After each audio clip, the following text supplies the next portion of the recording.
Assalamualaikum warahmatullahi wabarakatuh. Ketemu lagi di channel Fisika Sekolah.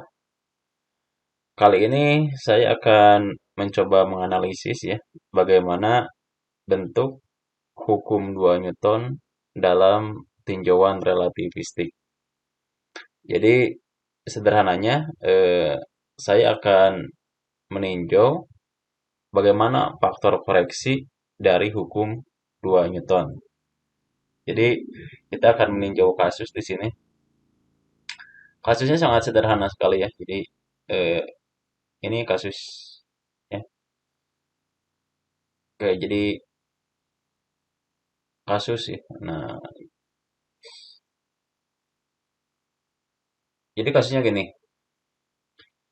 Kalau saya punya benda di sini, taruhlah bendanya adalah bulat ya. Kemudian dia bermasa diam M0. Karena kita akan meninjau relativistik, maka masa itu berarti ada dua keadaan, ada masa diam, ada masa relativistik. Maka benda yang bermasa diam M0 ini ditarik ke sini oleh gaya konstan sebesar F, kan gitu ya. Maka kalau dihukum 2 Newton dalam pandangan klasik, kan sigma F-nya akan sama dengan M dikalikan A ya, atau laju perubahan momentum terhadap waktu dv dt gitu ya. Nah, sekarang pertanyaannya, bagaimana benda yang ditarik oleh gaya konstan ini kalau kita pandang dalam keadaan relativistik? Bagaimana bentuk simbolik dari persamaan hukum 2 Newton? Nah, kalau kita jawab, sebenarnya ini eh, mungkin akan sederhana ya kelihatannya ya. Kalau kita melihat hukum 2 Newton itu sendiri bahwa resultan gaya gitu ya. Saya nggak pakai sigmanya nih, karena gayanya sudah tunggal di sini. Maka gaya yang bekerja pada benda M0 ini akan sama gitu ya, nilainya dengan D dt kan gitu ya. Atau laju perubahan dari momentum bendanya. Nah, karena momentum benda itu adalah massa dikalikan kecepatan, maka pernyataan F ini bisa kita ubah menjadi D dt. Nah, dikalikan berarti di sini M dikalikan V. Nah, yang perlu hati-hati bahwa massa di sini ini bukan massa diam berarti. Ini adalah massa relativistik. Nah, massa relativistik ini maka kita bisa mengkonversi ke dalam massa diam. Jadi kalau kita konversi ke dalam massa diam, maka bentuk pernyataannya akan menjadi F itu akan sama dengan D dt kan gitu ya. Dikalikan hubungan antara massa relativistik dengan massa diam itu adalah gamma dikalikan M0 dikalikan I. Nah, jadi kalau masih bingung ya gamma itu apa? Nah, saya coba menuliskannya di sini. Gamma itu adalah dipengaruhi oleh faktor kecepatan. Kalau nggak salah, gini. Ini adalah gamma 1 dalam kurung Pi per C dikuadratkan. Nah, ini adalah gamma. Ini diperoleh dari transformasi Lorentz ya. Bukan Mama Lorentz ya, ini transformasi Lorentz. Nah, ini sangat kompleks ya. Karena gamma sendiri adalah fungsi V di sini. Dan kalau benda bergerak, ditarik oleh gaya, V-nya akan berubah. Berarti di sini ada dua faktor yang harus kita tinjau, yaitu adalah V bendanya dan faktor si gamma ini dari transformasi Lorentz. Jadi kalau kita ingin turunkan pernyataannya, maka si F ini akan sama dengan hmm, gimana ya? Berarti ini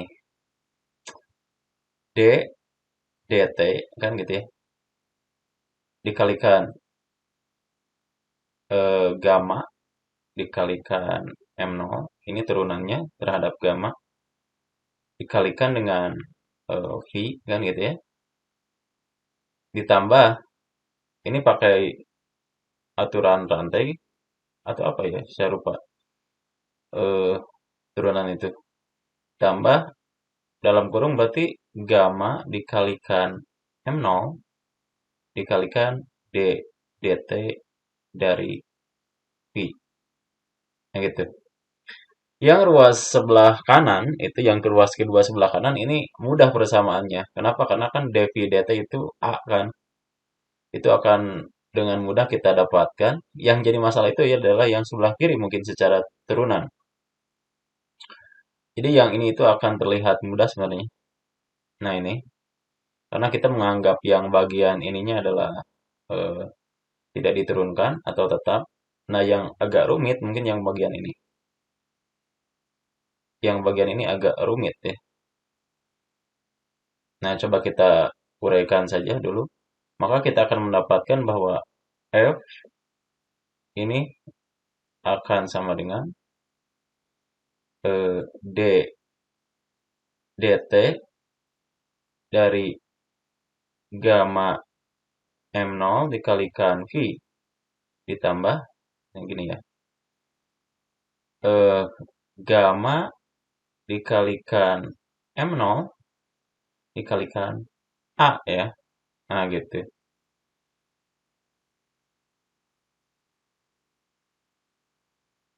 Sudah 6 menit ya. Oke.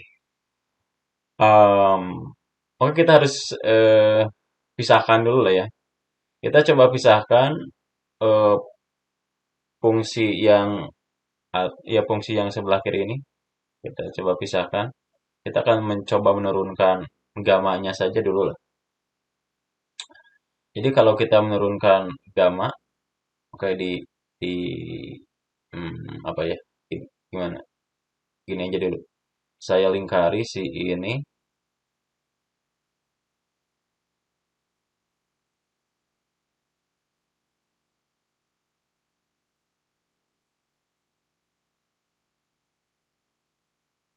Nah, gitu ya. Biar ini.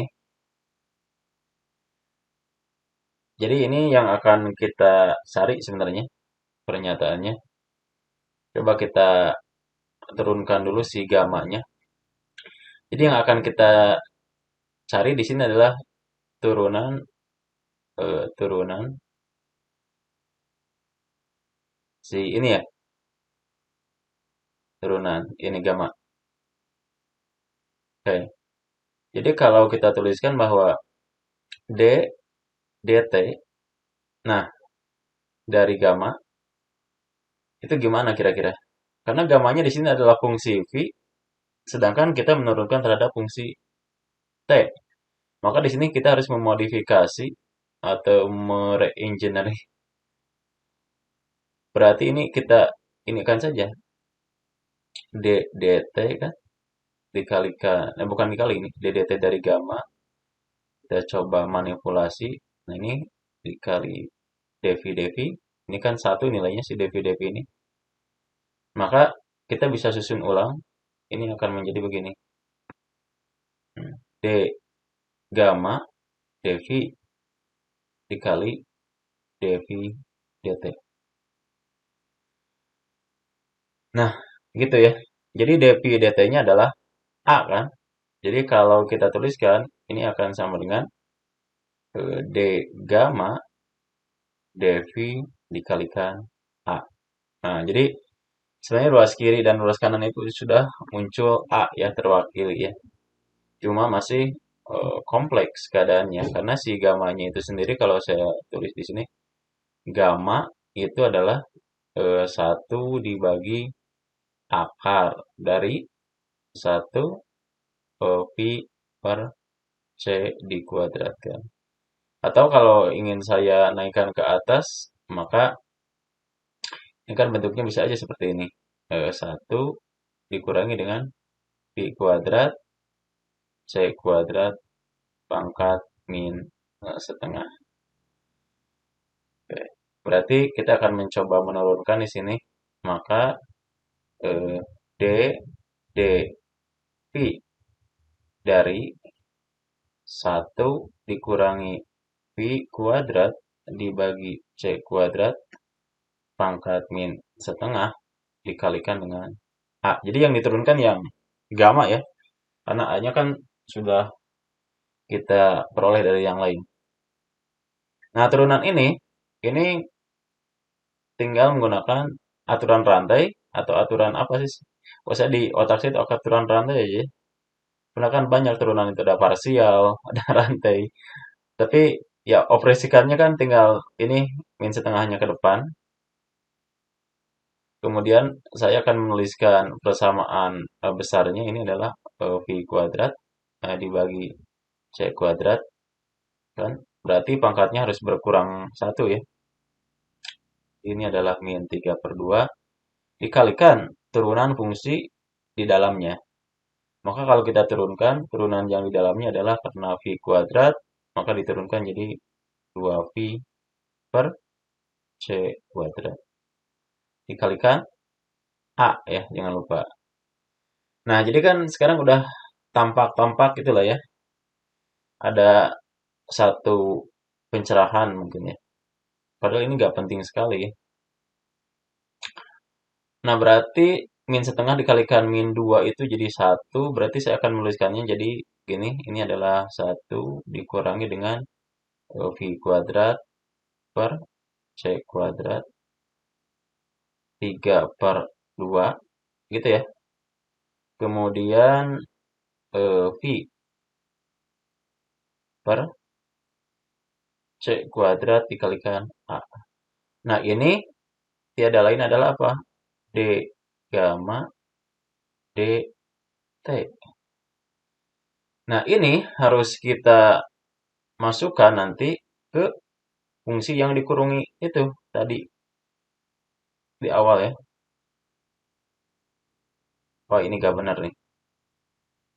Ya. Nah, ini harus dipindahkan ke fungsi yang awal.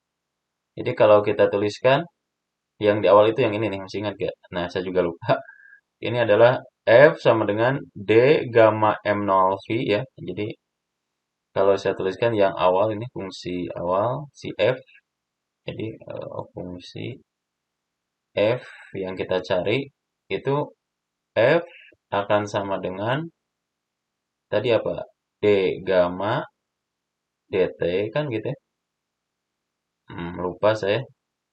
D gamma dt M0V ya. D gamma dt berarti ini jadi apa? M0 dikalikan V ditambah gamma dikalikan M0 dikalikan A kalau nggak salah ya.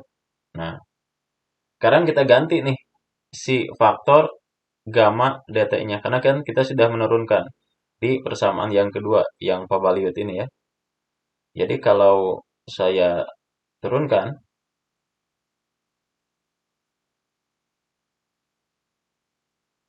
eh ya, jadi kalau saya turunkan jadi F akan sama dengan 1 dikurangi V kuadrat per C kuadrat dipangkatkan 3/2 dikalikan Pi per C kuadrat dikalikan A dikali M0 dikalikan Pi ditambah gamma dikalikan M0 dikalikan A. Nah, gitu. Berarti kita akan mendapatkan bahwa si F-nya ini, waduh, nurunin rumus segini aja lama ya. Ini akan sama dengan 1 V kuadrat dibagi dengan C kuadrat 3/2 dikalikan kira-kira apa nih? Eh, Persamaannya V kuadrat per C kuadrat M0 dikalikan A ditambah. Nah, si gamma ini sendiri kan kalau kita uraikan gini. 1 dikurangi V kuadrat C kuadrat pangkat min setengah ya. M0 dikalikan A. Nah, berarti sekarang sudah muncul pencerahan ya. Ini muncul pencerahan. Jadi kalau hmm, kedua ruas ini saya kalikan misalkan ya dengan 1 min V kuadrat. Jadi gini ya, misalkan kalau saya tulis, boleh gak saya menuliskan gini? Nah, dikali ya persamaan ini. Dikali ini faktor pengalinya. Faktor pengalinya adalah 1 V kuadrat C kuadrat pangkat 3/2. Nah, gini kan? Boleh gak? 1 V kuadrat per C kuadrat pangkat 3/2. Gitu ya. Karena kan sama dengan 1 ya. Jadi kalau kita tuliskan di sini, F akan sama dengan, apa jadi jelek gini ya tulisnya? Emang dasarnya jelek. Kayak gini. Ini kan akan jadi satu ya, yang si biru kanan dengan yang si hitam ini nih. Jadi yang atas ini kalau dikalikan dengan yang ini nih, faktor ini akan jadi satu. Karena kan pangkatnya berlawanan tanda ya, berarti ini akan kita dapatkan persamaan V kuadrat per C kuadrat M0 dikalikan A.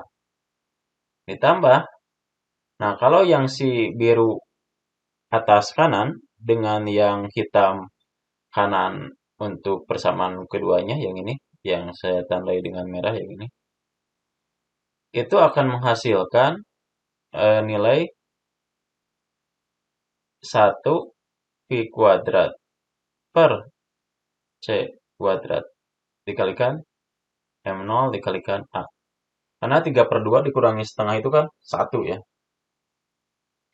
Dibagi, nah kenapa ada pembaginya ya? Karena kan yang biru bawahnya belum kita tulis. Di sini adalah 1 dikurangi V kuadrat per C kuadrat dikalikan 3/2. Nah, yang atas kan kalau kita jumlahkan, itu akan sama dengan apa nilainya kira-kira? Yang atas itu kalau kita jumlahkan, akan sama dengan M0 dikalikan dengan A. Dibagi dengan 1 dikurangi V kuadrat per C kuadrat 3/2. Nah, ini adalah bentuk persamaan hukum kedua Newton dalam keadaan relativistik. Kalau arah geraknya itu searah dengan gaya, gitu ya. Jadi yang kalau kita tuliskan, nah kalau tadi ada benda diam M0 sini, ditarik dengan apa? Gaya F, maka dalam kaidah relativistik, pandangan relativistik, kita akan mendapatkan si besar F ini akan sama dengan apa? M0 dikalikan A, berarti A gitu ya, dibagi dengan apa? 1 dikurangi V kuadrat per C kuadrat pangkat 3/2. Atau bahasa lainnya, ini adalah F itu akan sama dengan, kalau kita balikan ke gamma aja, berarti gamma pangkat berapa ini ya? Berarti ini adalah gamma pangkat 3M0 kali A. Nah, ini adalah eh, bentuk persamaan hukum Newton untuk tinjauan relativistik. Ya,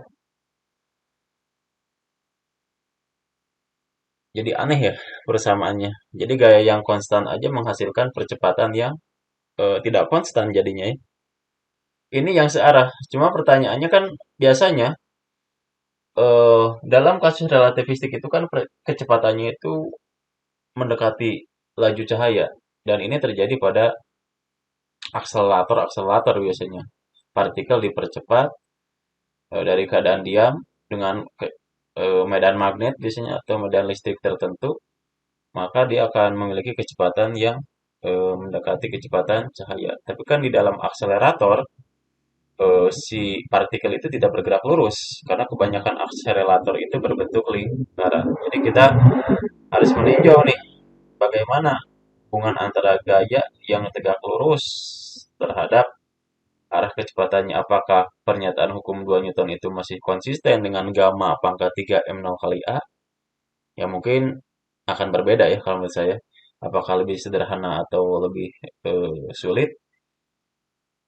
Rasa-rasanya sih akan lebih sederhana karena pemilihan akselerator itu berbentuk lingkaran itu mungkin tidak hanya untuk mengefisienkan space atau ruang, tapi ada tinjauan lain secara teoritis dalam perhitungan keadaan relativistiknya.